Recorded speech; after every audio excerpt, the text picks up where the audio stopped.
El hombre de la máscara de hierro, un rumor que no envejece. Baja la luz de tu memoria histórica y escucha el crujido de una puerta pesada. Detrás, un pasillo largo, húmedo, y el olor metálico de las llaves. Francia respira intrigas, París duerme, pero los muros de piedra no. Hay un prisionero del que casi nadie puede pronunciar el nombre, porque quizá no lo tuvo, o tuvo demasiados. Su rostro jamás vio el sol sin intermediarios, lo cubría una máscara que no dejaba escapar ni el más pequeño gesto. No era un monstruo, no era un espectro, era un hombre. El hombre de la máscara de hierro. El susurro de la Bastilla.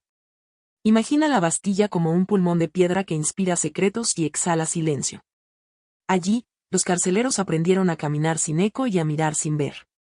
Entre los pasillos, un expediente casi vacío, apenas un alias, una firma desconocida, y la orden más peligrosa de todas, guardar silencio. El preso llega sin público, sin juicio, sin fecha de salida. El mensaje no es jurídico, es político. Porque a veces el poder no necesita justificar, solo necesita ocultar.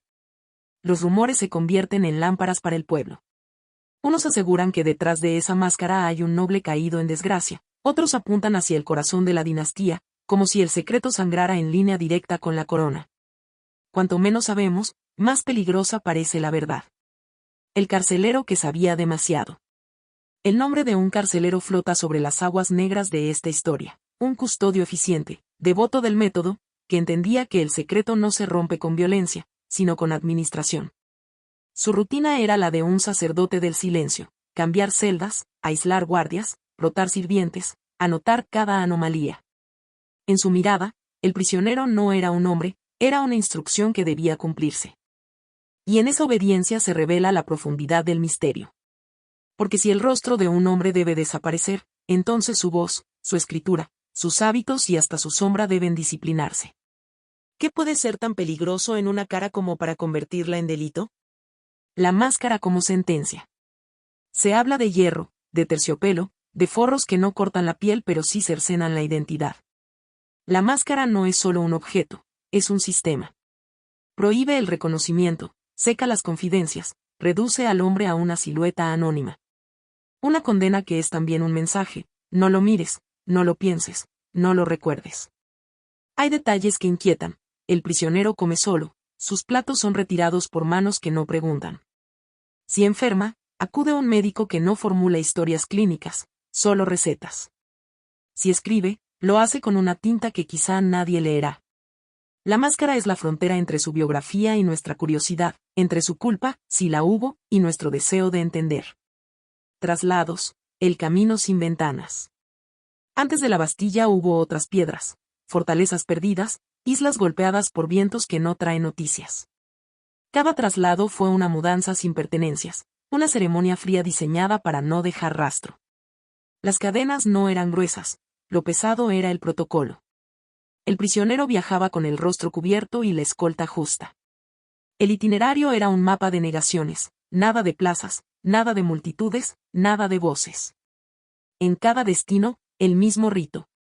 Un cuarto sin vistas, una cama dura, una bandeja que llega puntual. Y una advertencia a quienes lo custodian: no pregunten, no miren, no recuerden. El misterio avanza como un barco sin bandera, solo la espuma sabe qué pasó. Hipótesis como espejos rotos. La identidad del prisionero es un rompecabezas al que le faltan piezas y, quizá, le sobran manos. Las teorías han sido muchas, cada una con su propia sombra. El doble de sangre. La versión más perturbadora habla de un parentesco imposible, un hermano, un gemelo, una semejanza tan peligrosa que podía poner en jaque la herencia del trono. Si dos rostros son idénticos, la autoridad se resquebraja.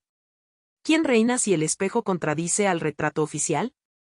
Esta hipótesis explica la ferocidad del secreto, aunque vive de presunciones y ecos de pasillo. Es tan seductora como frágil, perfecta para el rumor, demasiado perfecta para el archivo. El hombre que sabía demasiado. Otra línea señala a un agente, un secretario, un mediador que habría tocado papeles envenenados, cartas cifradas, acuerdos clandestinos, traiciones que no se pueden ventilar sin derribar columnas enteras. En esta versión, la máscara no es por lo que el hombre era, sino por lo que el hombre vio. La punición no busca expiar, busca neutralizar. el noble incómodo.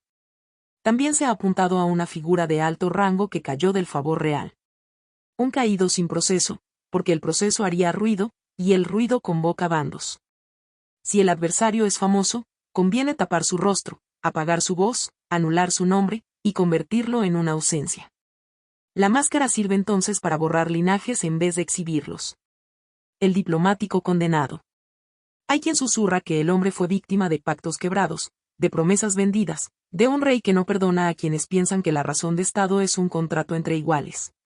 Si un acuerdo internacional se torció, alguien debía pagar sin titulares. El secreto protege a todos, el prisionero protege a nadie. Cada hipótesis encaja hasta que se mira de cerca. Y cuando se mira de cerca, el hielo se resquebraja. El protocolo del silencio. Más inquietante que la máscara es el dispositivo que la sostiene, un protocolo hecho de minucias. Guardias que no se conocen entre sí, órdenes transmitidas sin firmas, registros que se detienen en el umbral de la identidad. Los que sirven al prisionero no saben que sirven, los que firman órdenes no saben a quién condenan. El secreto no descansa en una persona, descansa en un procedimiento. En ese procedimiento se disuelve la culpa. Si nadie sabe, entonces nadie es responsable. El poder, así, se vuelve impersonal como una piedra y, precisamente por eso, más temible. La máscara, comprendemos, no se atornilla al rostro, se atornilla al Estado. La vida detrás del metal. ¿Qué sueña un hombre al que le han robado el rostro? Quizás sueña con una ventana. Con un olor que no sea a hierro. Con un espejo que le devuelva algo parecido a sí mismo. Quien vive tras una máscara aprende el idioma del interior, el conteo de pasos, el diseño secreto de las paredes, la vibración silenciosa de la puerta antes de abrirse. Se alimenta a horas regulares, no por cortesía, sino por control. Habla poco, cuando habla, mide cada palabra como si fuera una moneda falsificable. Escribe con cautela, sabiendo que cualquier trazo podría ser la llave o la trampa. La soledad se vuelve una ciencia exacta, la esperanza, una disciplina. Las grietas del relato. Con el tiempo, algunas fechas, algunas firmas, algunas cartas, se filtran como gotas que atraviesan bóvedas. Aparecen detalles mínimos, el alias cambiado, la anotación en un libro de gastos, la compra de una máscara más cómoda, la mención de un enfermero discreto. Un registro mortuorio con un nombre que suena a disfraz. Un entierro sin público, una lápida con información mínima. Estas grietas no aclaran la identidad, la enturbian. Reafirma el carácter preocupante del asunto, no hay verdad rotunda, solo una topografía de medias luces. Y a veces, las medias luces son más terribles que la oscuridad. El miedo como geometría del poder. ¿Por qué mantener a un hombre oculto durante años? No por venganza, no por sadismo, por miedo. Miedo a lo que su rostro pueda desencadenar. Miedo a que su sola existencia reordene lealtades, encienda guerras, deshonre tratados, desacredite decretos. El miedo del poder no siempre es grande, a menudo es minucioso. Se ejerce con relojes, horarios precisos, y con tijeras, recortes de información.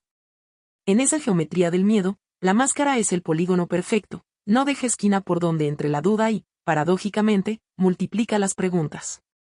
El final que no cierra. El prisionero muere, como mueren todos los prisioneros y todos los reyes. Queda un registro burocrático, una causa ambigua, un nombre que podría no ser el suyo. Se entierra un cuerpo, pero no se entierra el enigma. Algunos respiran con alivio, piensan que, sin el hombre, el secreto se apaga. Sin embargo, ocurre lo contrario.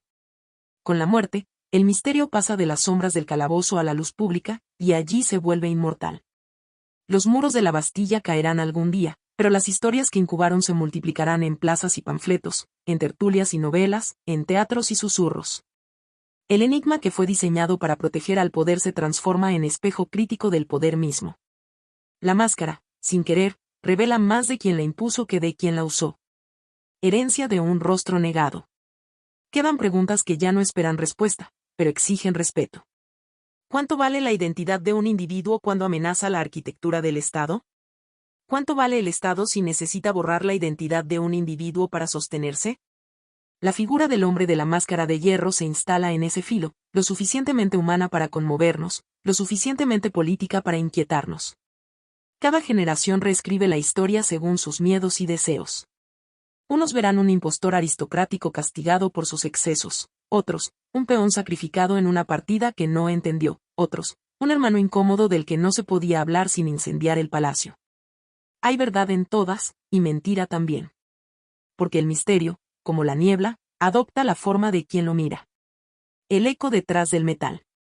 Si te acercas a la máscara, no a la leyenda, sino al objeto, escucharás un sonido sordo, un corazón que late, el murmullo de una respiración recortada por correas. Ese eco no pertenece a un héroe ni a un villano, pertenece a alguien que fue reducido a símbolo para que sus gestos no tuvieran consecuencias. La inquietud no proviene de lo que ignoramos, sino de lo que intuimos, que el rostro negado era la llave de algo demasiado frágil. Tal vez una verdad familiar, quizá una alianza clandestina, tal vez un relato que el poder no podía darse el lujo de contar. No necesitamos descifrarlo para comprender su gravedad. Basta con aceptar que hubo un tiempo y un régimen capaces de convertir a un hombre en un secreto andante. La historia no nos pide fe ciega, nos pide memoria. Recordar que la máscara existió, que el silencio fue ley, y que el miedo dictó el protocolo, es suficiente para mantener viva la pregunta que importa. ¿Qué clase de verdades exige un sistema que necesita borrar un rostro para mantenerse en pie? Mientras sigan existiendo puertas que se cierran por dentro, el hombre de la máscara de hierro no será solo un episodio del pasado. Será una advertencia que camina a nuestro lado, con paso mudo, recordándonos que los secretos más peligrosos no son los que ocultan monstruos, sino los que nos impiden reconocer a los hombres. Y eso es todo por hoy. Gracias por ver. Si les gustó el video, denle like y suscríbanse. Nos vemos pronto.